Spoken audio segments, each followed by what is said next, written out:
Fiche numéro 11. Vitesse et freinage. Point 1. Vitesse en mètres par seconde.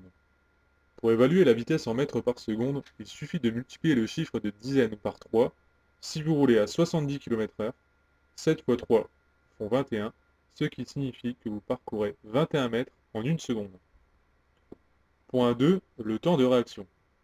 C'est le temps que met votre cerveau pour comprendre et analyser une situation.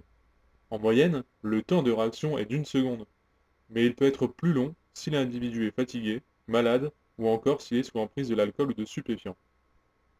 Point 3. L'énergie cinétique. L'énergie cinétique se calcule en fonction du poids du véhicule que l'on multiplie par le carré de la vitesse. Cela permet notamment de déterminer la violence d'un choc. Pour mieux comprendre, à 50 km/h, cela équivaut à une chute de 3 étages. À 90 km/h, une chute de 10 étages. À 130 km/h, une chute de 22 étages. Point numéro 4. La distance de freinage. La distance d'arrêt est proportionnelle au carré de la vitesse. Cette distance peut être variable en fonction de l'état de la moto et des freins de la moto. Si vous roulez 2 fois plus vite, la distance de freinage est multipliée par 4. Point 5. La distance d'arrêt et la vitesse. L'arrêt de la moto se fait en deux phases. Dans un premier temps, le temps de réaction. Décision du motard qui prend la décision de freiner. Dans un deuxième temps, la phase d'action, il freine.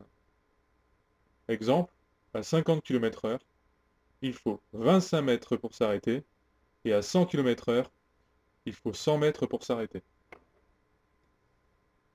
Pour faire ce calcul, il suffit de multiplier le chiffre de dizaines par lui-même. En roulant 2 fois plus vite, la distance nécessaire pour s'arrêter est 4 fois plus longue.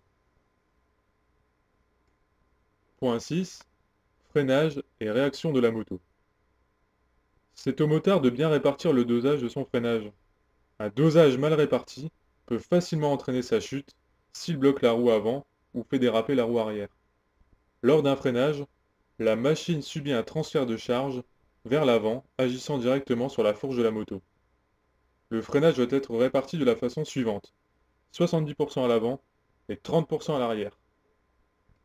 Pour réaliser un freinage normal, le motard doit utiliser les deux freins en simultané.